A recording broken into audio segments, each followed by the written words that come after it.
నమస్కారం సిటీ వార్తలకు స్వాగతం. ఎన్టీఆర్ ఆర్టీసీ బస్టాండ్ ను పీపీపీ మోడ్ లో అభివృద్ధి చేయాలనే ఆలోచనలో ఉన్నట్లు కేంద్ర సహాయ మంత్రి పెమ్మసాని చంద్రశేఖర్ తెలిపారు. గుంటూరులోని ఆర్టీసీ బస్టాండ్ ను MLA Nazeer Ahmed, deputy mayor Sajila, మాజీ ఎమ్మెల్యే రావి వెంకటరమణ ఇతర కూటమి నాయకులతో కలిసి కేంద్ర సహాయ మంత్రి పెమ్మసాని చంద్రశేఖర్ పరిశీలించారు.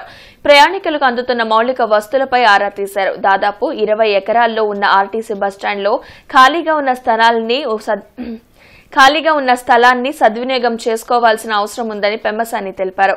త్వరలోనే కేంద్రం నుంచి 100 ఈవీ బస్సులు గుంటూరు ఆర్టీసీ బస్ డిపోకి వస్తాయని, వాటి కోసం ఛార్జింగ్ స్టేషన్లు, డిపోలను ఏర్పాటు చేయాల్సిన అవసరం ఉందన్నారు. ప్రస్తుతం బస్టాండ్లో ఉన్న రిపేర్ గ్యారేజ్ ను మరో ప్రాంతానికి షిఫ్ట్ చేసే అవకాశాలను పరిశీలిస్తున్నట్లు కేంద్ర సహాయ మంత్రి పెమ్మసాని వివరించారు. కూటమి ప్రభుత్వం అధికారంలోకి వచ్చాక గుంటూరును పెమ్మసాని చంద్రశేఖర్ తనదైన ఆలోచనతో అభివృద్ధి చేస్తున్నారని ఎమ్మెల్యే నజీర్ తెలిపారు. కేంద్ర ప్రభుత్వ పథకం ద్వారా ప్రతి మేజర్ సిటీకి ఎలక్ట్రిక్ బస్సులు ఇచ్చేటువంటి పరిస్థితి ఉంది. మన గుంటూరుకి 100 ఎలక్ట్రిక్ బస్సెస్ శాంక్షన్ అయినాయి. మంగళగిరికి వేరు, ఒక గుంటూరు ప్రాంతానికి 100 ఎలక్ట్రిక్ బస్సెస్. ఇది కంప్లీట్గా ఎయిర్ కండిషన్డ్, 200 కిలోమీటర్స్ వరకు వెళ్ళొచ్చేటువంటి సౌకర్యం, మోడర్న్ బస్సెస్.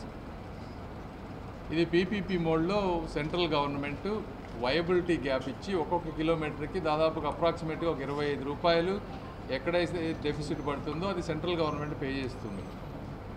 కాకపోతే ఈ 100 బస్సెస్ని రన్ చేయాలంటే మనకి ఎలక్ట్రిక్ ఇన్ఫ్రాస్ట్రక్చర్ కావాలి.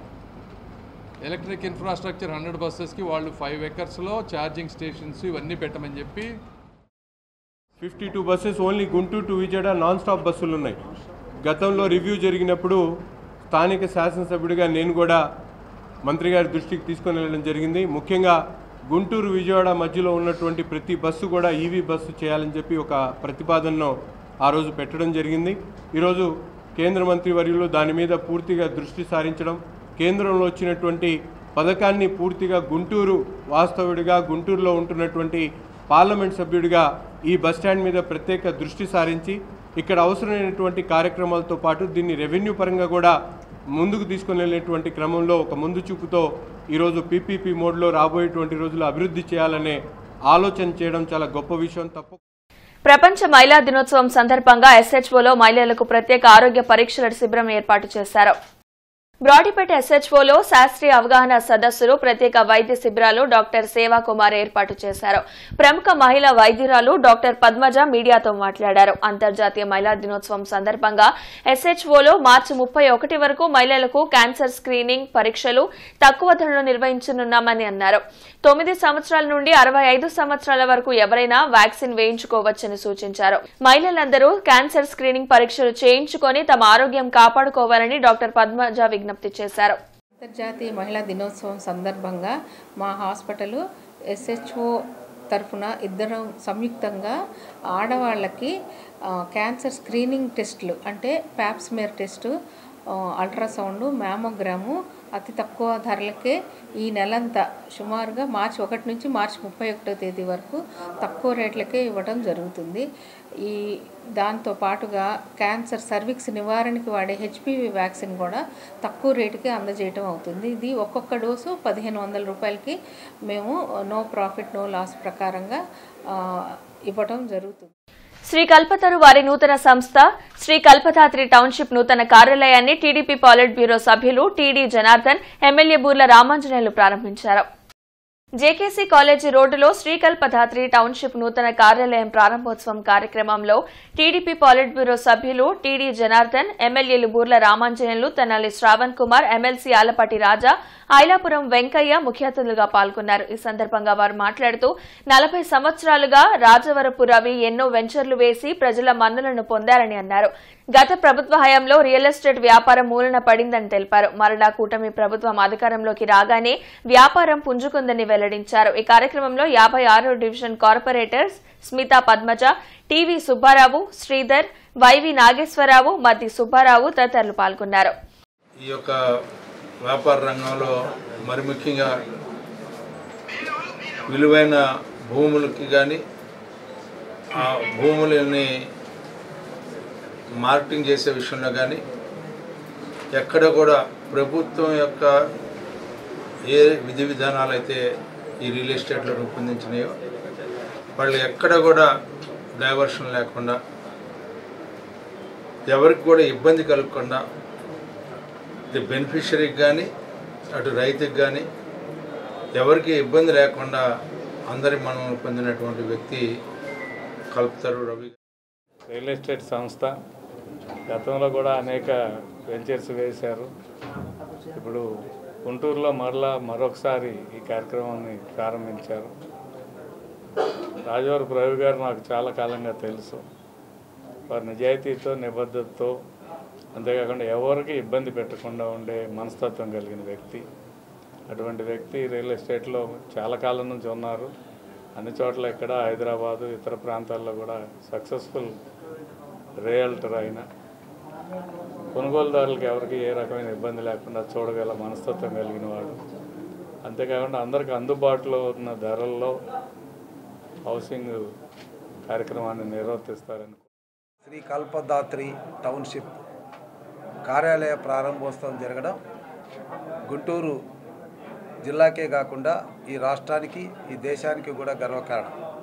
ఎందుకంటే 40 సంవత్సరాల సుదీర్ఘమైనటువంటి అనుభవం రియాలిటీలో, నిబద్ధతతో, మరి ఎలాంటి అవకతవకలకు అవకాశం ఇవ్వకుండా వినియోగదారులే వారికి శ్రీరామ రక్షగా భావించి వాళ్ళకి ఎలాంటి ఇబ్బంది లేకుండా ఆయన పేరులోనే కల్పతరు రవి అంటే మరి అడిగిన వారికి సహాయం చేయగలిగినటువంటి కల్పతరు. Global environment and ecology protection services ఆధ్వర్యంలో ఇంటిలోని వ్యర్థాలతో ఎరువులు తయారు చేసుకునే ప్రక్రియపై అవగాహన కార్యక్రమం జరిగింది. మల్లారెడ్డి నగర్లోని మీనాక్షి విల్లాస్ ప్రాంగణంలో ఏర్పాటు చేసిన కార్యక్రమంలో పర్యావరణ పరిరక్షకులు చెలికాని సీతారామయ్య పాల్గొన్నారు. కూరగాయల వ్యర్థాలతో మొక్కలకు ఎరువులను తయారు చేసుకునే విధానాన్ని ఆయన వివరించారు. ఇంట్లోనే ఎరువులను తయారు చేసుకోవడం వల్ల అనేక ఉపయోగాలు ఉంటాయని తెలిపారు. మన ఇంట్లో వచ్చే వ్యర్థాల నుంచే ఎరువు ఎలా తయారు చేసుకోవాలనేదే మీకు ఎక్స్ప్లెయిన్ చేస్తాను. ఒకటి, ఇక్కడ మనకు కావాల్సిన కన్నాలుండ ఖాళీ కుండి 20 లీటర్లు కానీ 30 లీటర్లు కానీ అంతకంటే పెద్దది కానీ 10 లీటర్ల నుంచి ఎంతదైనా మనం పెట్టుకోవచ్చు. దాంట్లో ఎండిపోయిన ఆకులు, ఏ ఆకులైనా పర్వాలేదు.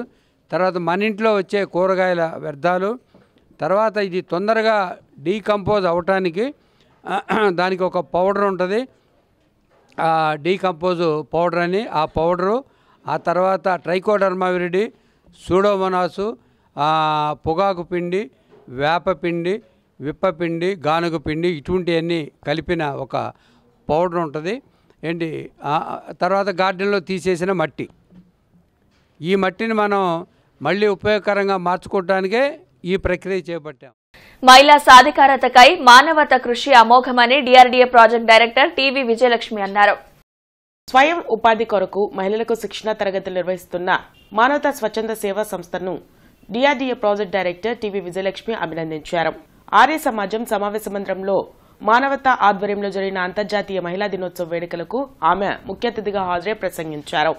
మహిళల స్వయం ఉపాధితోనే స్వేచ్ఛను పొందగలరని, తద్వారా కుటుంబ సభ్యులు కూడా ఉత్తమ జీవితాన్ని పొందగలరని తెలిపారు. పలు విభాగాల ద్వారా మానవతా అందిస్తున్న సేవా కార్యక్రమాలు అభినందనీయమని, ప్రజలు స్వచ్ఛందంగా మానవతా సభ్యులుగా చేరి సంస్థను మరింత బలోపేతం చేయాలని పిలుపునిచ్చారు. డిఎంహెచ్ఓ డాక్టర్ జొన్నలగడ్డ యాస్మిన్ మాట్లాడుతూ, మహిళల ఆరోగ్యం పట్ల దృష్టి సారించాల్సిన అవసరం ఉందని, అందుకు సమతుల్యమైన పౌష్టికాహారం దోహదపడుతుందని పేర్కొన్నారు. ముఖ్యంగా బాలికలకు చిన్న వయసు నుంచే చక్కటి ఆహారంతో పాటు ఆరోగ్యాన్ని అందించాల్సిన బాధ్యత తల్లిదండ్రులపై ఉందన్నారు. కార్యక్రమం అనంతరం వివిధ రంగాల్లో విశిష్ట సేవలందిస్తున్న మహిళామణులను అతిథులు ఘనంగా సత్కరించారు. కార్యక్రమంలో మానవతా చైర్మన్ పావులూరి రమేష్, అధ్యక్షులు కొమాలపాటి శ్రీనివాసరావు, కార్యదర్శి కె సతీష్, కోశాధికారి టీవీ సాయిరాం, గుంటూరు జిల్లా యూత్ సర్వీసెస్ మేనేజర్ రాధిక, ప్రముఖ వ్యాఖ్యాత సుజాత, గురుకుల విద్యాలయాల అడ్మినిస్ట్రేటివ్ ఆఫీసర్ శాంతి విశాల, మానవతా సభ్యులు పాల్గొన్నారు. ఫస్ట్ మనం బట్టల స్టోర్ కలుపుకోవాలన్నమాట. ఆ కలిపిన తర్వాత సోడియం ఆయిల్ అనేది వేసుకోవాలి. అది వేసిన తర్వాత యాసిడ్ కలపాలన్నమాట. యాసిడ్ కలిపేసిన తర్వాత రాణి ఫైర్ కలపాలి. ఆ తర్వాత cent oil కలపాలన్నమాట.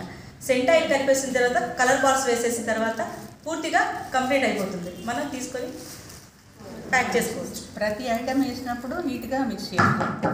18వ division Janasena party ఆఫీసులో డివిజన్ అధ్యక్షులు సానం రమేష్ ఆధ్వర్యంలో జనసేన 12వ ఆవిర్భావ దినోత్సవ పోస్టర్ను ఆవిష్కరించారు.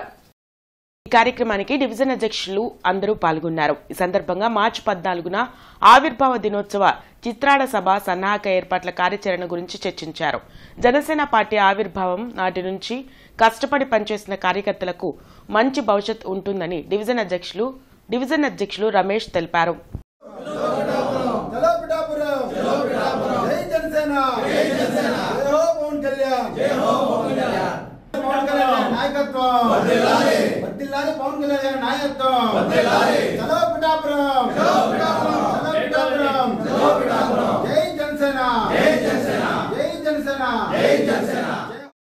అవగాహన సంస్థ ఆధ్వర్యంలో వయసు మీరిన వారిలో వచ్చే నరాల సంబంధిత వ్యాధులపై ఆరోగ్య సభ జరిగింది.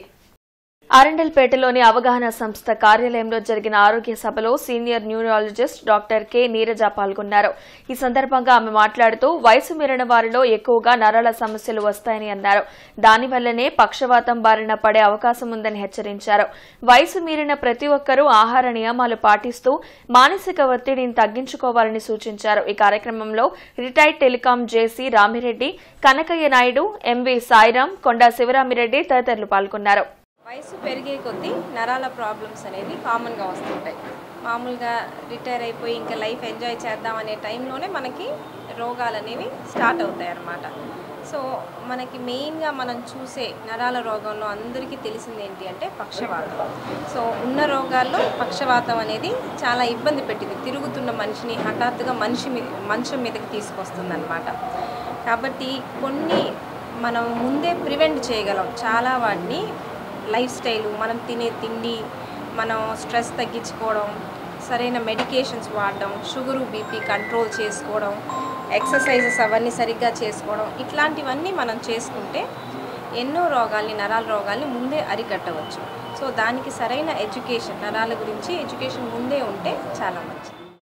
కీర్తన ట్రస్ట్ ప్రెసిడెంట్ మేరిగ విజయలక్ష్మికి అంతర్జాతీయ మహిళా దినోత్సవం సందర్భంగా ఎంపీ పెమ్మసాని చంద్రశేఖర్ మొమెంట్ బహుకరించి శాల్వాతో సన్మానించారు.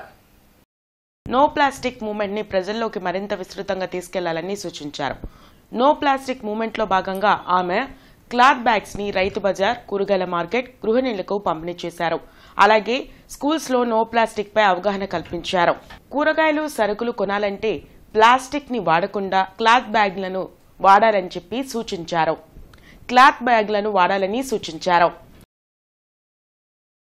ఈ వార్తలు ఇంతటితో సమాప్తం. నమస్కారం.